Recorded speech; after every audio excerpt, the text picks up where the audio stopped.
3년 만에 인양이 됐습니다. 이분은 이 인양 작업을 어떻게 봤을까요? 정부로부터 세월호 구조작업 장비 다이빙배를 투입했다가 거절당한 분이죠.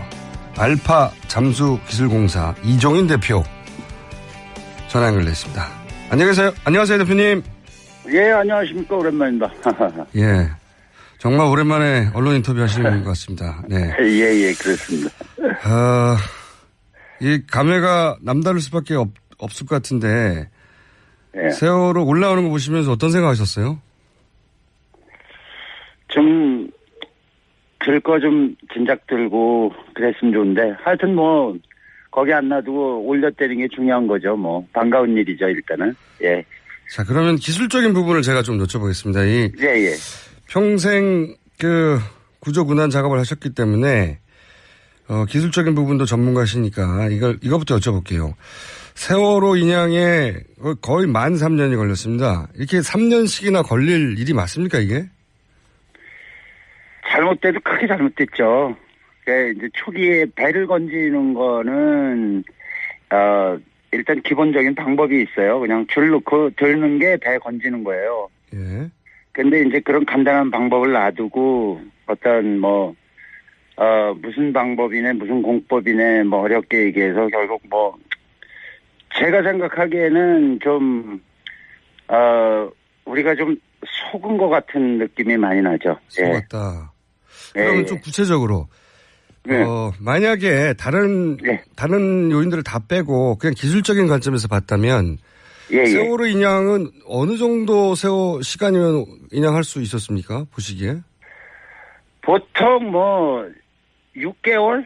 6개월이요? 6개월 정도. 예. 6개월이면은 실제로 작업할 수 있는 거는 한 3개월 봐요.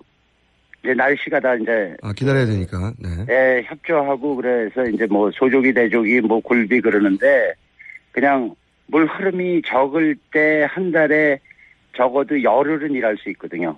한 달에 열흘은 일할 수 있다. 풀리 작업으로. 그 다음에 이제 이건 특수한 일이니까 이 인원을 갖다가 뭐 3배, 4배 해갖고 동시다발적으로 일을 하면. 네. 그거는 뭐 6개월이면은 뭐 떡을 칠 일이었죠, 사실은. 예. 그러니까 사고 있었던 해 사실은 올릴 수 있었네요. 그렇게 따지면. 그렇죠. 그때도 이제 문제가 됐던 게 인양이 먼저냐, 이제 수습이 먼저냐, 뭐 이런 문제로 많이 대립이 돼서 결국은 인양 문제가 나중에 나왔던 걸로 알고 있습니다. 예.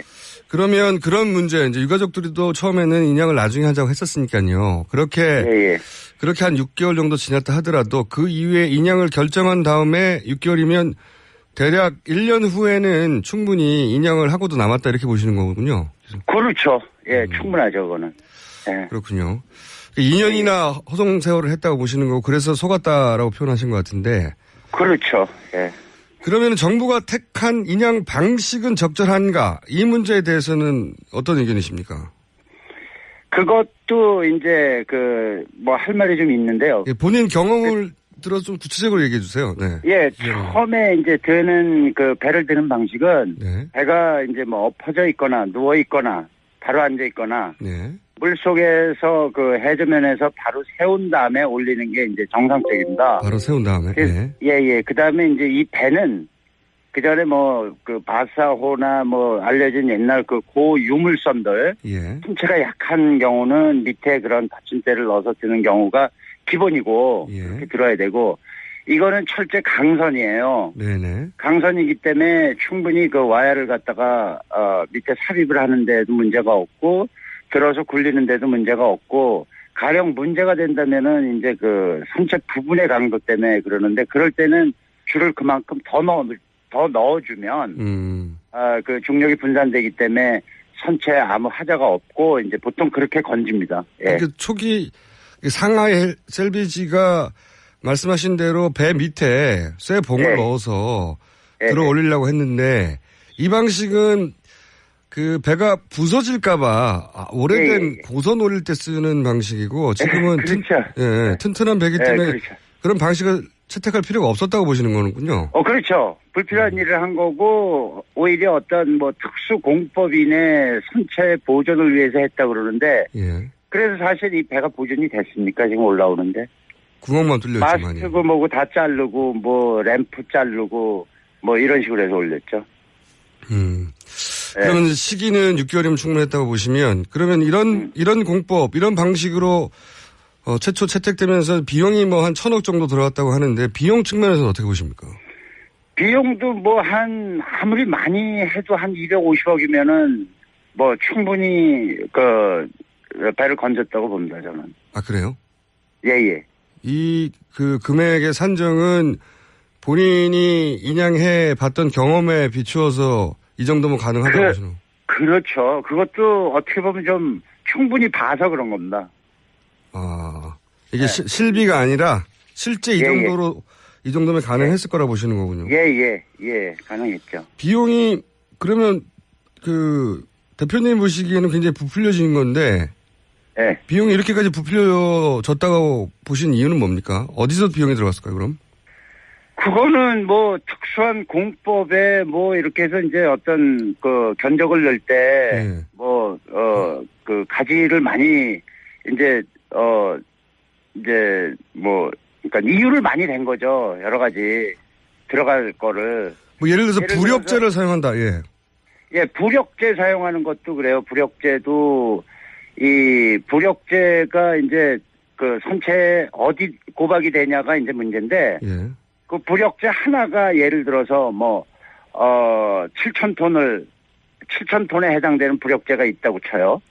그러면은 그게 연결되는 부분은 한 군데로 해서는 안 된다고요. 어차피 배를 드는 거는 중력을 분산시켜야 되기 때문에 그 무게를 중량을 분산시켜야 되기 때문에 부력제를 그러니까는 산재에서 여러 군데에다 해갖고 하려고 이제 아마 구멍을 그렇게 많이 뚫은 것 같아요. 부력제를 붙이려고.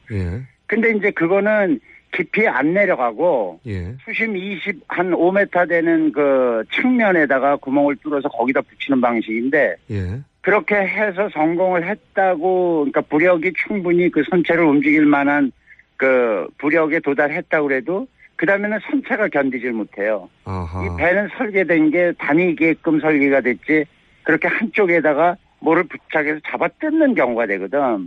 그래서 아마 실패했다고 저는 생각을 합니다. 이 부력제라는 게 말이 어려서 풍선 다는 거 아니겠습니까, 그러니까? 풍선을 다는데,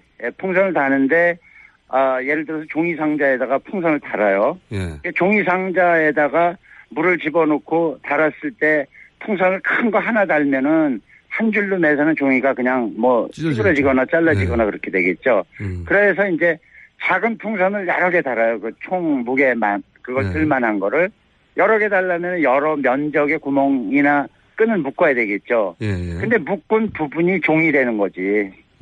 그럼 결국은 뜯어진다는 거예요. 묶은 부분이 찢어질 것이다. 그렇죠. 아니, 그건 찢어져요. 찢어진다. 당연히. 이제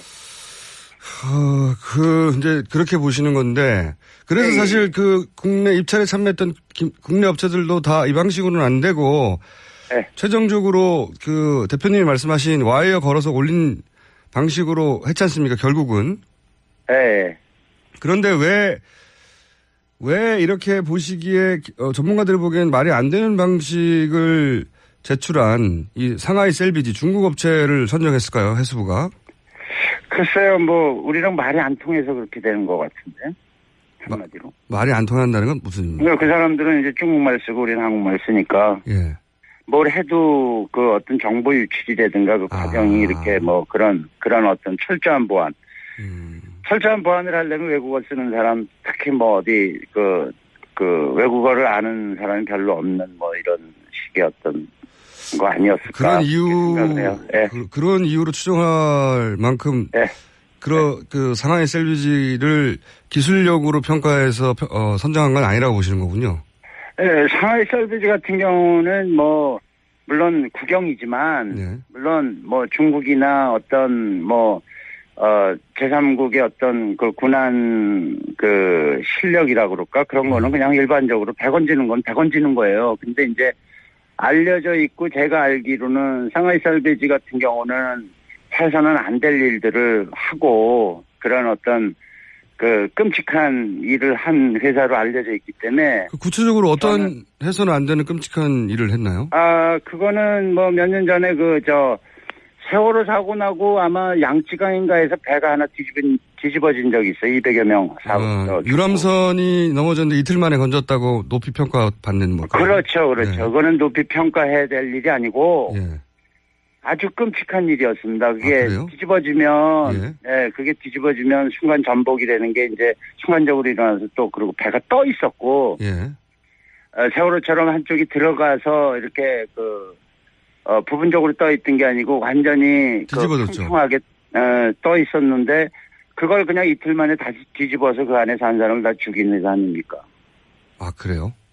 예, 그거는 그런 어떤 신속한 그런 기술력을 자랑할 게 아니고, 일단 그런 사고가 나면 있는 상태에서의 그 생존자 구조가 우선인데, 그거 말 못하는 그 다음에 무슨 잡으면 없었던 것 같아요. 그만큼 통제를 해서 그랬는지, 중국 정부에서.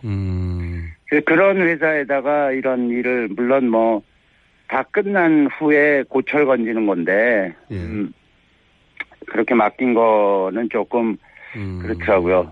예. 그러니까 양쯔강 사고가 나고 유람선이 이틀 만에 이제 인양됐다고 높이 평가받는 부분들이 있는데 전문가 보기에는 그게 아니라 정반대로 200명이 완전히 뒤집어졌기 때문에 그 안에 생존 가능성이 있었는데 그걸 무시하고 건졌기 때문에 이런 그렇죠. 업체는 비도덕적이다. 그렇죠. 그거는 있어서는 안 될 일을 그렇게 했고, 예. 아하. 그건 처음 듣는 얘기인데 그렇게 볼 수 있는 거군요. 그렇죠. 당연하죠. 우리나라 언론에서도 역시 대국이야 이런 식의 어떤 칭찬을 하는데, 그거는 뭘 모르고 하는 소리군요. 전혀 아니죠. 예. 그러면 왜 그러냐? 중국에서 그러면 중국 유가족들 물론 결과적으로 유가족됐지만 중국의 당시 사고 가족들이 반대하지 않았을까요? 혹시 아십니까? 그거에 대해서도 전혀 아는 바가 없어요. 알려진 바도 없고. 그냥 어떤 그 결과에 대해서만 그렇게 금방 그렇게 조치를 해서 대국의 면모를 이런 식으로 그냥 거기서도 그냥 그렇게 한 것 같아요. 지난번 무서운 나라니까. 지난번에 이제 세월호 사고 초기에도 지금도 이제 양쯔강 사고에 대해서 그렇게 배가 뒤집어졌다면 이틀이면 그 안에 생존자가 있을 가능성이 있는데 생존자부터 따지지 않고 배부터 건졌기 때문에 이건 잘못된 거라고 말씀하셨는데. 네네. 세월호 사고 때도 초반에 생존 가능성을 말씀하셨지 않습니까? 네, 그렇죠. 그런데 이제 나중에 아이들이 물 밖으로 나오면서 아이들을 상태를 보시면 알 수 있다고도 하셨던 걸로 제가 기억하는데. 예. 결과적으로 나중에 이제 수습된 아이들의 상태를 보고는 종합적으로 어떻게 판단하세요? 가족 중에 한 명이, 저는 이제 올라온 아이들을 본 적이 한 번도 없습니다. 네, 가족들만 봤죠, 예. 예, 가족들이 이제 한 가족, 학부형 하나가 자기 자식이 오나 안 오나 해서 시신 올라오는 거마다 2달 동안 한 200몇 명을 계속 자기 눈으로 확인을 했다고 그래요. 그러면서 하는 소리가 2달이 지나니까, 이 친구들이 다 이제 부패가 돼서 나왔더라. 안타까운 일이다. 이렇게 얘기를 하더라고요. 그래서 부패 상태가 어떻대? 그랬더니 몸이 부풀어 있더라. 예. 근데 총수님도 이제 들은 얘기지만, 2달 정도 된 이후에 발견된 이제 수습된 한 아이가 꼭 엊그제 죽은 것처럼 얼굴이 깨끗하게 돼서 몸이 그렇게 나온 적이 있어서. 그런 아이도 있었습니다. 예, 가족이 이제 그거에 대해서 이제 얼마까지 지금 오래 살아있던 애다라고 이제 그렇게. 그렇죠. 문제 제기를 했었죠. 기억이 나죠. 네네네. 근데 이제 그거는 정반대 얘기예요. 아, 그래요? 예, 깨끗한 아이는 사고가 나자마자 그냥 익사로 해서 죽어서 몸이 그렇게 보존이 됐고. 바닷물이어서. 바로 이제 숨이라는 거는 이제 바로 숨 쉬거나 어떤 그런 상황이 안 돼서 바로 죽은 아이가 2달 동안 그 찬물에 그 보존이 됐다가 나왔어요. 오히려 깨끗한 아이들이 사고 직후에 사망한 아이들이고. 예. 그러면 이렇게 그 2달간 관찰한 학부모 증언대로 이렇게 몸이 부어서 올라와서 부패했다고 하는 아이들은요? 예, 그런 아이들은 우리가 이제 잠수 다이버들 이렇게 하도 이제 그 뭐 사건이 길게 가다 보니까는 이제 뭐 다이버들 그 사사건건 이런 있는 일들이 다 이제 세상에 알려졌는데 예. 감압이라는 걸 하잖아요. 깊은데 들어가서 잠수병 때문에. 예. 그렇죠. 그 잠수병이 되는 게 몸속에 과도하게 그 깊이와 시간을 어겼을 때 그 초과했을 때 몸속에 녹아드는 그 질소 때문에 그래요. 네. 공기 때문에. 네. 공기가 과도하게 녹아있는 상태에서 바로 대기압 하루, 그러니까 기압이 낮은 물속에서 압력이 높은 데서 녹아있는 상태에서 공기적으로 나왔을 때는 그 공기가 몸 조직 내에 부풀어서 어떤 감압병, 예. 뭐 이제 신경을 건드려서 아프다든가 뭐 그게 심하면 사망을 하는 경우가 예. 있어요. 그게 잠수병이고. 에어가 심장으로 가면. 네네. 근데 이제 아이들 같은 경우는 그 무슨 어떤 그 선택할 여유가 없이 주어지는 공간에서 최대한으로 이제 살라고 노력을 했고 그 안에 공기가 있어서 그 숨을 쉰 거예요. 그래서 어떤 아이는 배가 기운 상태에서 뭐 30m, 어떤 아이는 20m 수심, 어떤 아이는 10m. 예를 들어서 30m 같으면은 그 속에 있는 그 공간이 그 침몰 당시에 4분의 1로 줍니다. 네. 4분의 1로 줄어든다는 건 4배로 압축이 되는 거예요, 그 공기가. 네. 그 압축된 상태에서 호흡을 하게 돼요, 얘가. 예. 이제 연명을 하죠. 그러다 결국 죽는 거는 이제 거기 녹아들어 있는 산소의 이제 제한된 양 때문에 네네. 결국은 질식을 해서 죽게 돼요. 네. 그러면은 그 아이가 숨을 쉰 거는 4배 되는 공기를 숨을 쉬고 숨을 거두게 됩니다. 소위 압축 공기를. 예. 그렇죠. 나중에 다이버가 이제 그 시신을 발견하고 데리고 나올 때는 감압이나 뭐 이런 그 숨을 안 쉬기 때문에. 네. 감압 과정 없이 바로 올라오니까. 네. 그렇죠. 오래 있어도 마찬가지예요. 그거는 감압을 하는 데는 건 호흡이 돼야지 속에 있는 게 녹아 나오는 거니까 호흡을 아니고 피부로 나오는 건 아니에요. 이게 공기가. 그러니까 그걸 데리고 나와서 위에다 올려놓는 순간 6분에서 뭐 한 12분 어떤 아이는 뭐 한 6시간 그 몸 그 상태에 따라서 몸이 부푸는 거예요. 그걸 보고선 애가 부패했다고 그러는 거예요. 2달의 어떤 그 조건이 부패될 조건이 거기선 하나도 안 주어져요. 그거를 증명한 게 몸이 깨끗하게 나온 아이고 그다음에 나 살아있었어 엄마 아빠 하고 그 상황을 증명한 아이가 몸이 부풀어서 나온 아이고 그런 아이들이 200명이 된대 200여 명이. 그러니 그게 큰 범죄가 아니고 뭐냐고. 그러니까 정반대로 일반적으로는 생각하는데. 그렇죠. 몸이 깨끗한 아이는 오히려 그 차가운 바다에서 보존된 것이고 즉사한 이후에. 그렇죠. 즉사한 거죠. 즉사. 몸이 부푼 아이들은 오히려 압축 공기를 마시고 그 압축 공기를 호흡했기 때문에 올라오면서 그렇죠. 그게 부풀어서 부패한 것처럼 보이는 것이지 2달간 그렇죠. 바닷속에서 부패할 수 없다 이런 얘기군요. 그렇죠. 그 수원에서는 수심에서는 그렇게 그런 일이 전혀 일어날 수가 없어요. 물속에서 사람들을 익사자들을 군환해 본 적이 없는 사람들이 이렇게 착각하는 거군요. 그렇죠. 예. 그렇죠. 말씀 듣고 보니까 더 안타까운데. 짜증나는 거죠. 그래서 이제 다이빙배를 들고 가셨다가 이제 여러 가지 순환도 당하셨고 그 얘기는 저희가 따로 한번 다이빙배 영화도 나왔죠. 따로 한번 하기로 하고 이제 지금은 배가 나왔으니까 사고 원인에 대해서들 말을 많지 않습니까? 그렇죠. 물론 이 사고 원인이라는 게 이제 지금 전체적인 조사를 해야 되고 선체 조사도 해야 되고 앞으로 그런 게 이루어지겠습니다만은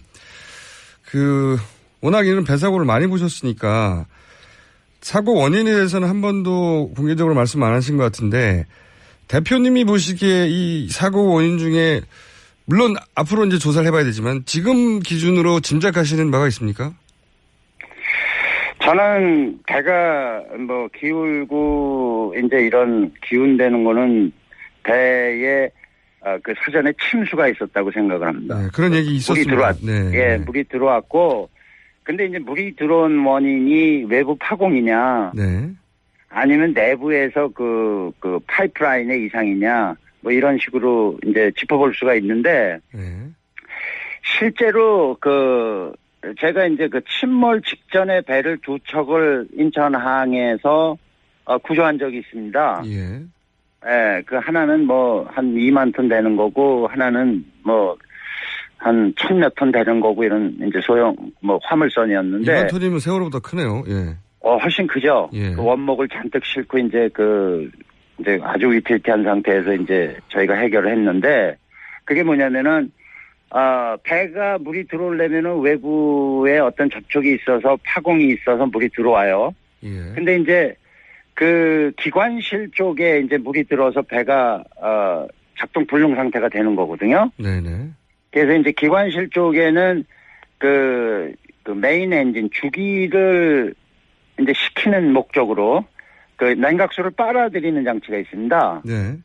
예, 빨아들이는 장치가 있는데 이제 상황에 따라서는 그 밸브를 잠그고 빨아들이는데 어떤 이물질이 낀 필터 같은 스트레너라는 그런 바구니 같은 게 있어요. 밸브 안쪽에. 예. 그래서 물을 차단하고 뚜껑을 열고 그걸 청소하고 닫고 뭐 이런 과정으로 그걸 청소하고 다시 밸브를 개방해서 이제 냉각을 다시 시작을 하는데, 한 번의 경우는 밸브 이전에 파이프 밑에가 이제 부식으로 파공이 난 거를 몰랐어요, 이 사람들이.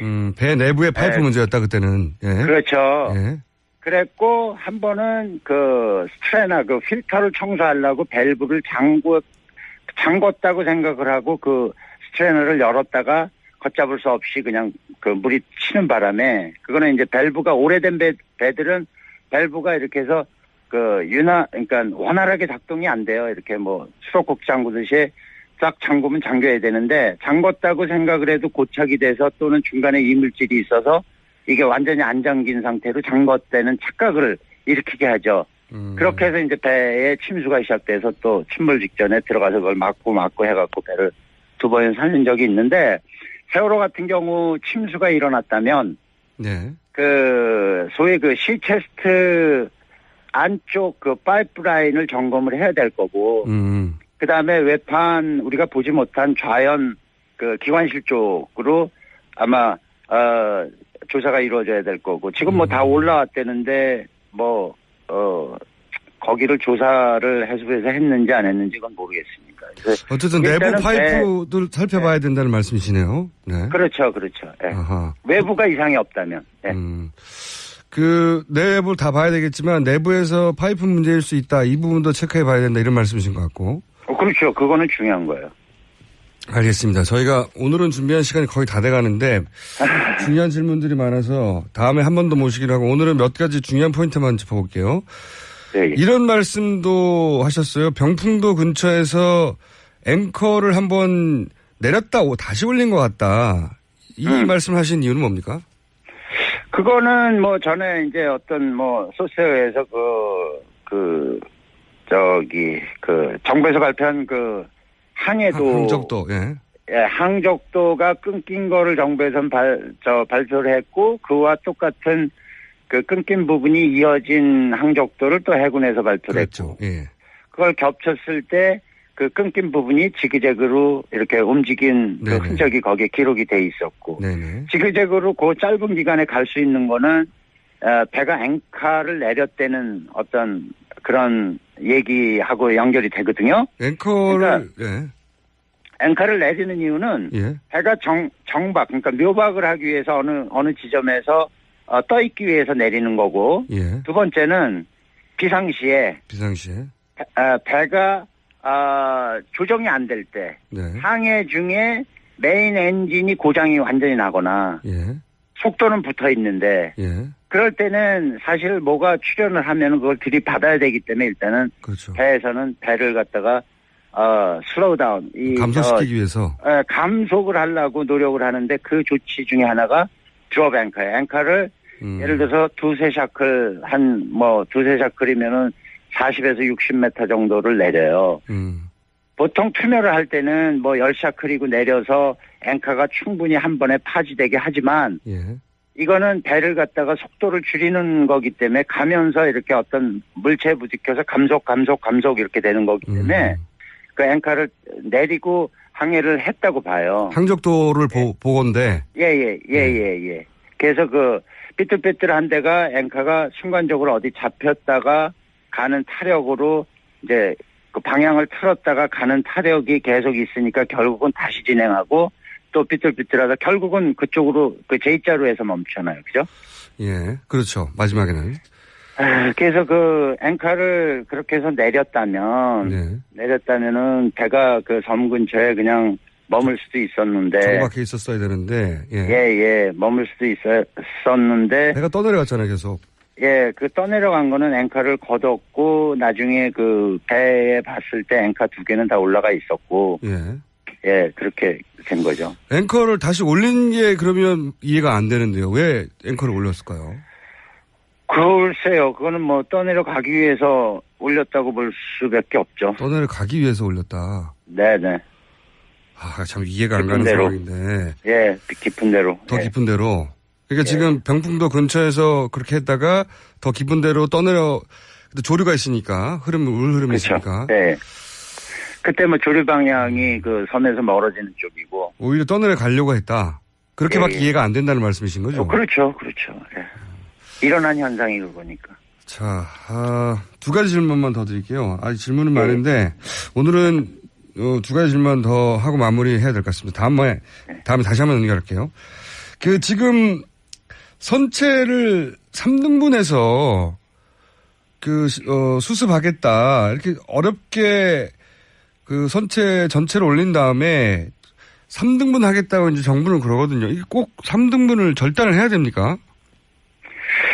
절단을 하는 거는 아무 이제 폐선의 경우는 절단을 해요. 폐선은 분해를 해서 이제 용광로로 분해해야 되니까. 근데 이거는 사건이 어떤 발생이라든지 발생이 돼서 침몰이 되고 그다음에 이런 어떤 희생자가 있고 이런 상태에서는 배를 절대 건드려서는 안 돼요. 하나도. 그렇죠. 왜냐하면 모든 게 어떤 단서가 될 수 있고 그런 건데 해수부가 입장에서는 국가 입장에서는 조타를 잘못해서 그렇게 됐다라고 결론을 내려놓고 지금 만약에 그렇게 자르고 그런 상태라면 나머지가 갖고 있는 이제 증거들 원인에 대한 궁금증을 갖고 있는 나머지 국민들에 대한 생각은 어떻게 무시당하는 거죠? 조사를 제대로 하기 위해서는 손내면 안 된다는 말이죠. 절대 현장 보존은 될 수 있으면 하고 그다음에 이제 그게 자르는 게 수습자를 갖다가 수습하는 과정이 힘들어서 그렇다. 당연하죠. 배가 옆으로 있으니까 깊은 어떤 동굴 속에서 뭘 갖다가 수직으로 일을 해야 되니까 그럴지언정 그렇게 그거는 결과에 따른 어떤 우리가 해야 될 일이기 때문에 할 수 없이 그런 시간이 걸려도 사다리를 놓고 하든 밧줄을 타고 내려가든 그렇게 해야지 이걸 갖다가 원인 밝혀지기 전에 그런 어떤 편의성 때문에 자른다는 건데 그건 있을 수 없는. 손쉽게 빨리 하느라고 자르는 건 말이 안 된다는 거죠. 그거죠. 예. 마지막 질문인데요. 하실 말씀이 너무 많을 것 같은데 오늘은 요 질문으로 일단 마무리하겠습니다. 이 다일랭 벨 지금에 알게 됐지만 이게 청와대에서 대통령 비서실장이 어떻게든 영화부터 비롯해서 막으려고 했어요 보니까 그 사이에 이유도 모른 채 고생 많이 하셨죠. 그렇죠. 이민도 가려고 하셨다면서요. 그렇죠.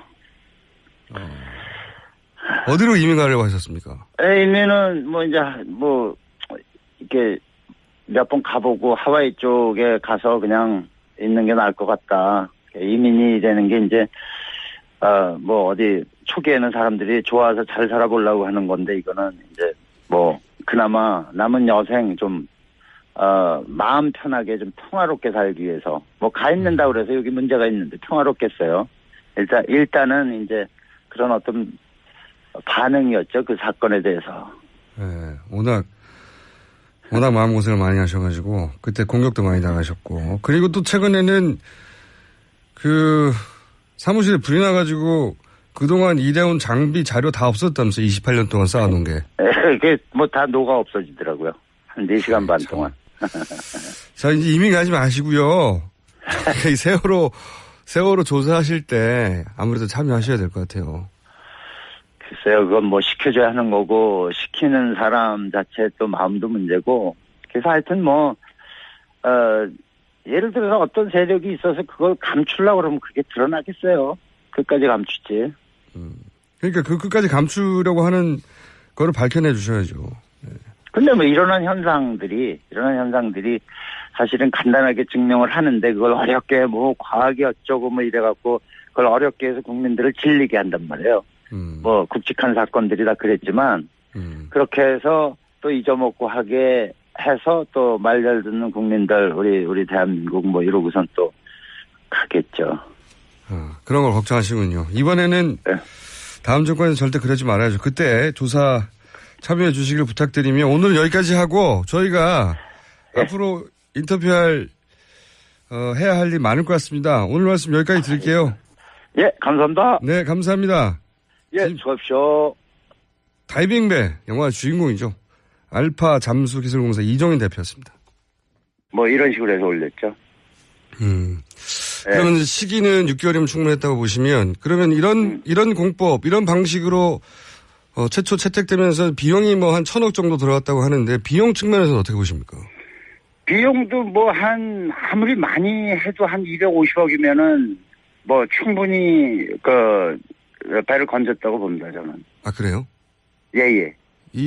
그 금액의 산정은 본인이 인양해 봤던 경험에 비추어서 이 정도면 가능하다고 보시는 그렇죠. 그것도 어떻게 보면 좀 충분히 봐서 그런 겁니다.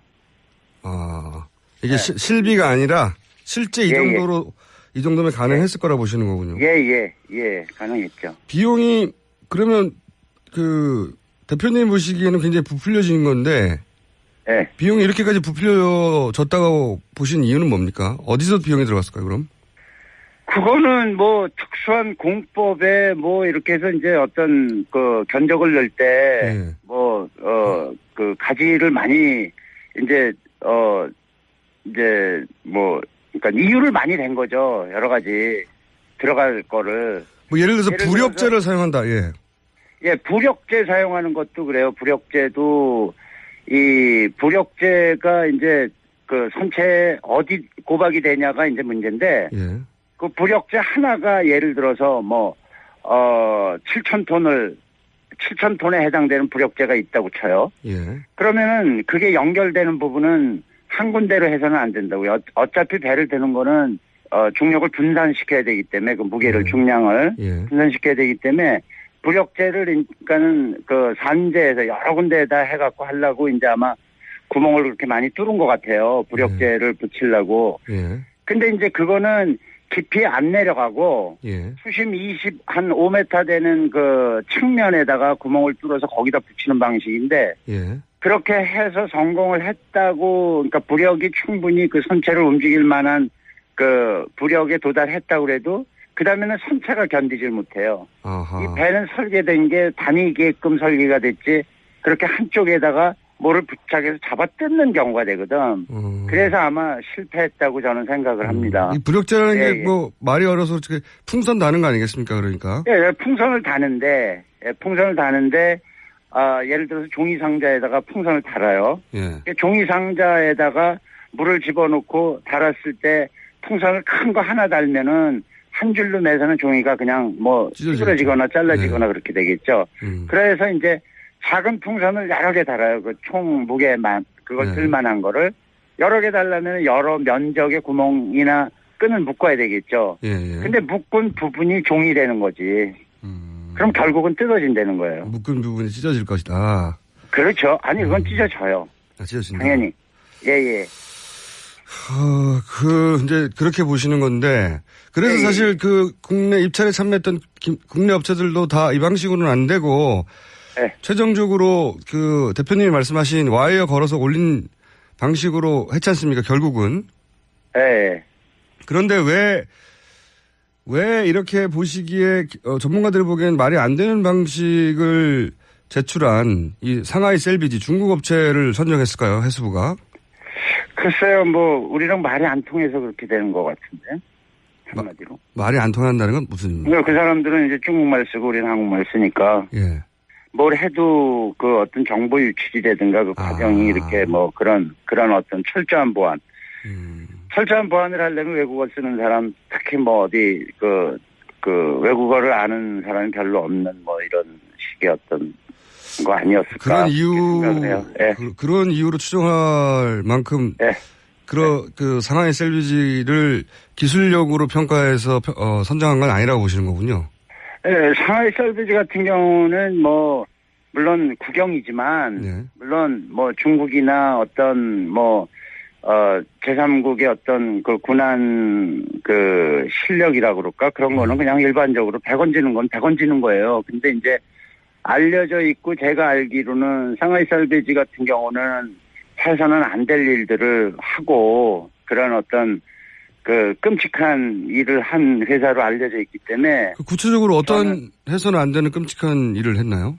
그거는 뭐 몇 년 전에 세월호 사고 나고 아마 양쯔강인가에서 배가 하나 뒤집어진 적이 있어요. 200여 명 유람선이 넘어졌는데 이틀 만에 건졌다고 높이 평가받는 뭐. 그렇죠. 네. 그거는 높이 평가해야 될 일이 아니고. 예. 아주 끔찍한 일이었습니다. 그게 그래요? 뒤집어지면, 그게 뒤집어지면 순간 전복이라는 게 이제 순간이다. 네.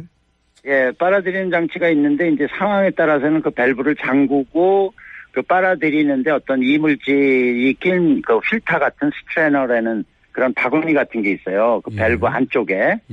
그래서 물을 차단하고 뚜껑을 열고 그걸 청소하고 닫고 뭐 이런 과정으로 그걸 청소하고 다시 그 밸브를 개방해서 이제 냉각을 다시 시작을 하는데 한 번의 경우는 그 밸브 이전에 그 파이프 밑에가 이제 그 부식으로 파공이 난 거를 몰랐어요, 이 사람들이. 배 내부에 파이프 문제였다 그때는. 예. 그렇죠. 예. 그랬고 한 번은 그 스트레나 그 필터를 청소하려고 밸브를 잠궜다고 생각을 하고 그 스트레너를 열었다가 걷잡을 수 없이 그냥 그 물이 치는 바람에 그거는 이제 밸브가 오래된 배들은 밸브가 이렇게 해서 그러니까 원활하게 작동이 안 돼요. 이렇게 뭐 수도국 잠그듯이 싹 잠그면 잠겨야 되는데 잠궜다고 생각을 해도 고착이 돼서 또는 중간에 이물질이 있어서 이게 완전히 안 잠긴 상태로 잠궜다는 착각을 일으키게 하죠.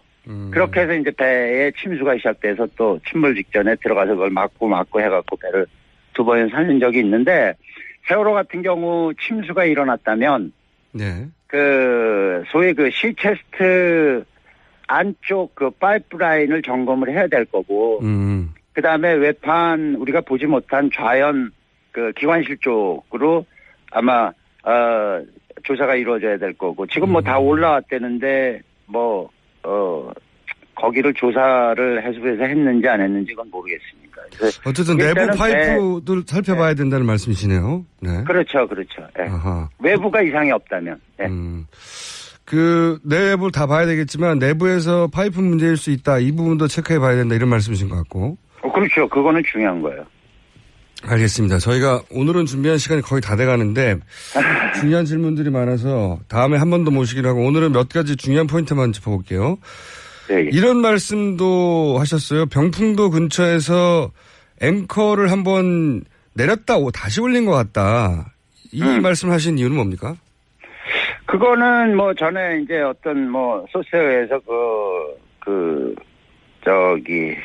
정부에서 발표한 그 항적도, 항적도가 끊긴 거를 정부에서는 발표를 했고 그와 똑같은 그 끊긴 부분이 이어진 항적도를 또 해군에서 발표를 했고.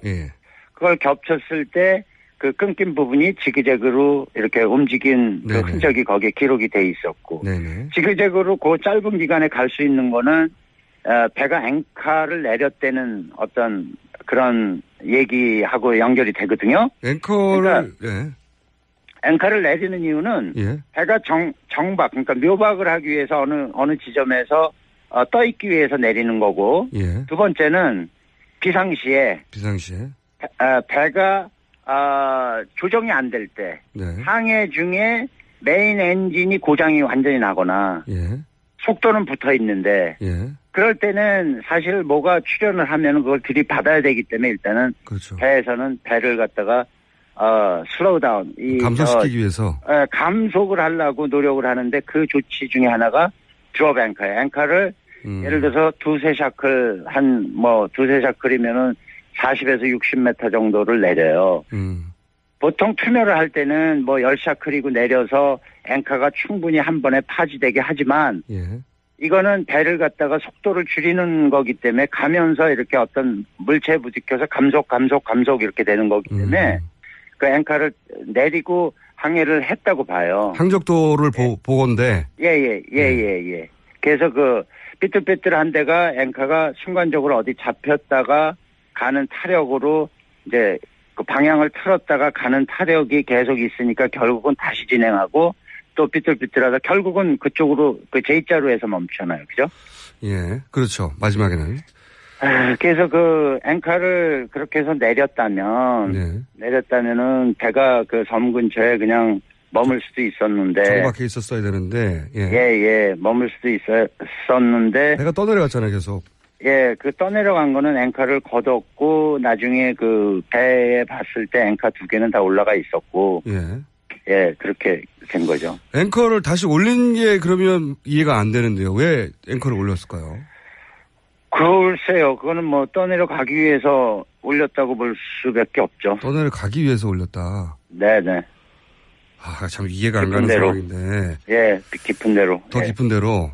그러니까 지금 병풍도 근처에서 그렇게 했다가 더 깊은 데로 떠내려, 조류가 있으니까, 물 흐름이 그렇죠. 있으니까. 상태에서 바로 대기압 하로. 그러니까 기압이 낮은 물속에서 압력이 높은 데서 녹아있는 상태에서 공기적으로 나왔을 때는 그 공기가 몸 조직 내에 부풀어서 어떤 감압병, 이제 신경을 건드려서 아프다든가 그게 심하면 사망을 하는 경우가 있어요. 그게 잠수병. 에어가 심장으로 가면. 네네. 근데 이제 아이들 같은 경우는 그 무슨 어떤 그 선택할 여유가 없이 주어지는 공간에서 최대한으로 이제 살라고 노력을 했고 그 안에 공기가 있어서 그 숨을 쉰 거예요.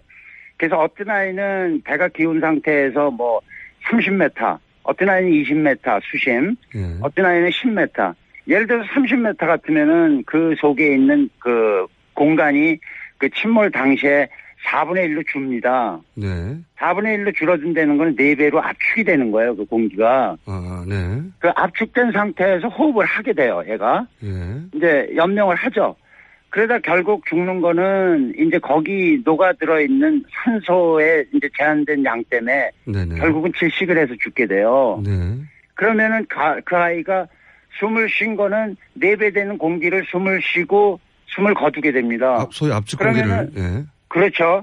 나중에 다이버가 이제 그 시신을 발견하고 데리고 나올 때는 감압이나 이런 그 숨을 안 쉬기 때문에. 감압 과정 없이 바로 올라오니까. 네. 그렇죠. 오래 있어도 마찬가지예요. 그거는 감압을 하는 데는 건 호흡이 돼야지 속에 있는 게 녹아 나오는 거니까 호흡을 아니고 피부로 나오는 건 아니에요. 이게 공기가. 그러니까 그걸 데리고 나와서 위에다 올려놓는 순간 6분에서 한 12분 어떤 아이는 한 6시간 그 상태에 따라서 몸이 부푸는 거예요. 그걸 보고선 애가 부패했다고 그러는 거예요. 2달의 어떤 그 조건이 부패될 조건이 거기선 하나도 안 주어져요. 그거를 증명한 게 몸이 깨끗하게 나온 아이고 그다음에 나 살아있었어 엄마 아빠 하고 그 상황을 증명한 아이가 몸이 부풀어서 나온 아이고 그런 아이들이 200명이 된대 200여 명이. 그러니 그게 큰 범죄가 아니고 뭐냐고. 그러니까 정반대로 일반적으로는 생각하는데. 그렇죠. 몸이 깨끗한 아이는 오히려 그 차가운 바다에서 보존된 것이고 즉사한 이후에. 그렇죠. 즉사한 거죠. 즉사. 몸이 부푼 아이들은 오히려 압축 공기를 마시고 그 압축 공기를 호흡했기 때문에 올라오면서 그게 부풀어서 부패한 것처럼 보이는 것이지 2달간 바닷속에서 부패할 수 없다 이런 얘기군요. 그렇죠. 그 수원에서는 수심에서는 그런 일이 전혀 일어날 수가 없어요. 물속에서 사람들을 익사자들을 군환해 본 적이 없는 사람들이 이렇게 착각하는 거군요. 그렇죠. 네. 그렇죠. 말씀 듣고 보니까 더 안타까운데 짜증나는 거죠. 그래서 이제 다이빙배를 들고 가셨다가 이제 여러 가지 순환도 당하셨고 그 얘기는 저희가 따로 한번 다이빙벨 영화도 나왔죠. 따로 한번 하기로 하고 이제 지금은 배가 나왔으니까 사고 원인에 대해서들 말을 많지 않습니까? 그렇죠. 물론 네. 이 사고 원인이라는 게 이제 지금 전체적인 조사를 해야 되고 선체 조사도 해야 되고 앞으로 그런 게 이루어지겠습니다만은 워낙 이런 배 사고를 많이 보셨으니까 사고 원인에 대해서는 한 번도 공개적으로 말씀 안 하신 것 같은데 대표님이 보시기에 이 사고 원인 중에 물론 앞으로 이제 조사를 해봐야 되지만 지금 기준으로 짐작하시는 바가 있습니까? 저는 배가 뭐 기울고 이제 이런 기운되는 거는 배에 그 사전에 침수가 있었다고 생각을 합니다. 네, 그런 얘기 있었습니다. 예, 물이 들어왔고 근데 이제 물이 들어온 원인이 외부 파공이냐 네. 아니면 내부에서 그 파이프라인의 이상이냐 뭐 이런 식으로 이제 짚어볼 수가 있는데 네. 실제로 제가 이제 침몰 직전에 배를 두 척을 인천항에서 구조한 적이 있습니다. 예. 예, 하나는 뭐 한 2만 톤 되는 거고 하나는 뭐 한 1,000몇 톤 되는 거고 이런 이제 소형 뭐 화물선이었는데 2만 톤이면 세월호보다 크네요. 예. 훨씬 크죠. 예. 원목을 잔뜩 싣고 이제 이제 아주 위태위태한 상태에서 이제 저희가 해결을 했는데 그게 뭐냐면은 배가 물이 들어오려면은 외부에 어떤 접촉이 있어서 파공이 있어서 물이 들어와요. 예. 근데 이제 기관실 쪽에 이제 물이 들어서 배가 작동 불능 상태가 되는 거거든요. 네네. 그래서 이제 기관실 쪽에는 메인 엔진 주기를 이제 식히는 목적으로 냉각수를 빨아들이는 장치가 있습니다. 3년 만에 인양이 됐습니다. 이분은 이 인양 작업을 어떻게 봤을까요? 정부로부터 세월호 구조작업 장비 다이빙배를 투입했다가 거절당한 분이죠. 알파 잠수기술공사 이종인 대표 전화 연결됐습니다. 안녕하세요 대표님. 예, 안녕하십니까. 오랜만입니다. 예. 정말 오랜만에 언론 인터뷰 하시는 것 같습니다. 네. 예, 그렇습니다. 이 감회가 남다를 수밖에 없을 것 같은데, 예. 세월호 올라오는 거 보시면서 어떤 생각 하셨어요? 좀, 좀 진작 들고 그랬으면 좋은데, 하여튼 뭐, 거기 안 놔두고 올렸다는 게 중요한 거죠. 뭐, 반가운 일이죠, 일단은. 예. 자, 그러면 기술적인 부분을 제가 좀 여쭤보겠습니다. 예. 평생 구조군안 작업을 하셨기 때문에, 기술적인 부분도 전문가시니까 이거부터 여쭤볼게요. 세월호 인양에 거의 만 3년이 걸렸습니다. 이렇게 3년씩이나 걸릴 일이 맞습니까, 이게? 잘못돼도 크게 잘못됐죠. 이제 초기에 배를 건지는 거는, 일단 기본적인 방법이 있어요. 그냥 줄 놓고 들는 게 배 건지는 거예요. 예. 근데 이제 그런 간단한 방법을 놔두고 어떤 무슨 방법이네, 무슨 공법이네, 뭐 어렵게 얘기해서 결국 뭐, 제가 생각하기에는 좀, 우리가 좀 속은 것 같은 느낌이 많이 나죠. 속았다. 그러면 좀 구체적으로, 만약에 다른 요인들을 다 빼고 그냥 기술적인 관점에서 봤다면, 세월호 인양은 어느 정도 시간이면 인양할 수 있었습니까? 보시기에? 보통 뭐, 6개월? 6개월이요? 6개월 정도. 예. 6개월이면은 실제로 작업할 수 있는 거는 한 3개월 봐요. 이제 날씨가 다 이제. 기다려야 되니까. 네. 예, 협조하고 그래서 이제 뭐 소조기, 대조기, 뭐 굴비 그러는데 그냥 물 흐름이 적을 때 한 달에 적어도 열흘은 일할 수 있거든요. 한 달에 열흘은 일할 수 있다. 풀리 작업으로. 그 다음에 이제 이건 특수한 일이니까 이 인원을 갖다가 뭐 3배, 4배 해갖고 동시다발적으로 일을 하면. 네. 그거는 뭐 6개월이면은 뭐 떡을 칠 일이었죠, 사실은. 예. 그러니까 사고 있었던 해 사실은 올릴 수 있었네요. 그렇게 따지면. 그렇죠. 그때도 이제 문제가 됐던 게, 인양이 먼저냐, 이제 수습이 먼저냐, 뭐 네네. 이런 문제로 많이 대립이 돼서 결국은 인양 문제가 나중에 나왔던 걸로 알고 있습니다. 예. 그러면 그런 문제, 이제 유가족들도 처음에는 인양을 나중에 하자고 했었으니까요. 그렇게 한 6개월 정도 지났다 하더라도 그 이후에 인양을 결정한 다음에 6개월이면 대략 1년 후에는 충분히 인양을 하고도 남았다 이렇게 보시는 거군요. 그렇죠. 예, 충분하죠, 그거는. 예. 그렇군요. 2년이나 허송 세월을 했다고 보시는 거고 그래서 속았다라고 표현하신 것 같은데. 그렇죠. 예. 그러면 정부가 택한 인양 방식은 적절한가? 이 문제에 대해서는 어떤 의견이십니까? 그것도 이제 할 말이 좀 있는데요. 예, 본인 경험을 들어서 좀 구체적으로 얘기해 주세요. 네. 예, 처음에 이제 드는 배를 드는 방식은 네. 배가 이제 엎어져 있거나 누워 있거나 바로 앉아 있거나 네. 물 속에서 해저면에서 바로 세운 다음에 올리는 게 이제 정상적입니다. 바로 세운 다음에. 네. 예. 그 다음에 이제 이 배는 그 전에 바사호나 알려진 옛날 고유물선들. 예. 신체가 약한 경우는 밑에 그런 받침대를 넣어서 드는 경우가 기본이고. 예. 그렇게 들어야 되고. 이거는 철제 강선이에요. 네네. 강선이기 때문에 충분히 와야를 갖다가, 밑에 삽입을 하는데도 문제가 없고, 들어서 굴리는데도 문제가 없고, 가령 문제가 된다면은 이제 선체 부분의 강도 때문에 그러는데, 그럴 때는 줄을 그만큼 더 넣어주면, 중력이 분산되기 때문에 선체에 아무 하자가 없고, 이제 보통 그렇게 건집니다. 예. 초기 상하이 셀비지가 말씀하신 대로 배 밑에 쇠 봉을 넣어서 들어 올리려고 했는데, 이 방식은 배가 부서질까봐 오래된 고선 올릴 때 쓰는 방식이고 지금은 그렇죠.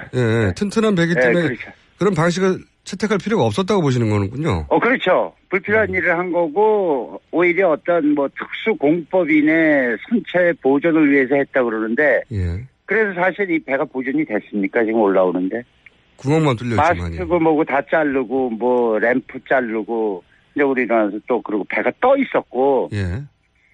세월호처럼 한쪽이 들어가서 이렇게 부분적으로 떠 있던 게 아니고 완전히 풍성하게 떠 있었는데 그걸 그냥 이틀 만에 다시 뒤집어서 그 안에 산 사람을 다 죽이는 거 아닙니까? 아, 그래요? 예, 그거는 그런 어떤 신속한 그런 기술력을 자랑할 게 아니고 일단 그런 사고가 나면 있는 상태에서의 생존자 구조가 우선인데 그거 말 못하는 그 다음에 무슨 잡으면 없었던 것 같아요. 그만큼 통제를 해서 그랬는지 중국 정부에서. 그런 회사에다가 이런 일을 물론 다 끝난 후에 고철 건지는 건데, 그렇게 맡긴 거는 조금 그렇더라고요. 예. 그러니까 양쯔강 사고가 나고 유람선이 이틀 만에 이제 인양됐다고 높이 평가받는 부분들이 이제 전문가 보기에는 그게 아니라 정반대로 200명이 완전히 뒤집어졌기 때문에 그 안에 생존 가능성이 있었는데 그걸 무시하고 건졌기 때문에 이런 업체는 비도덕적이다. 그렇죠.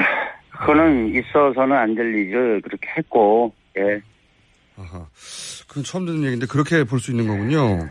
그렇죠. 당연하죠. 우리나라 언론에서도 역시 대국이야 이런 식의 어떤 칭찬을 하는데, 그거는. 뭘 모르고 하는 소리군요. 전혀 아니죠. 예. 그러면. 왜 그러냐, 중국에서 그러면 중국 유가족들, 물론 결과적으로 유가족도 했지만 중국의 당시 사고 가족들이 반대하지 않았을까요? 혹시 아십니까? 그거에 대해서도 전혀 아는 바가 없어요. 알려진 바도 없고. 그냥 어떤 결과에 대해서만 그렇게 금방 그렇게 조치를 해서 대국의 면모를 이런 식으로 그냥 거기서도 그냥 그렇게 한 것 같아요. 지난번 좋은 나라니까. 지난번에 이제 세월호 사고 초기에도 지금도 이제 양쯔강 사고에 대해서 그렇게 배가 뒤집어졌다면 이틀이면 그 안에 생존자가 있을 가능성이 있는데 생존자부터 따지지 않고 배부터 건졌기 때문에 이건 잘못된 거라고 말씀하셨는데. 네네. 세월호 사고 때도 초반에 생존 가능성을 말씀하셨지 않습니까?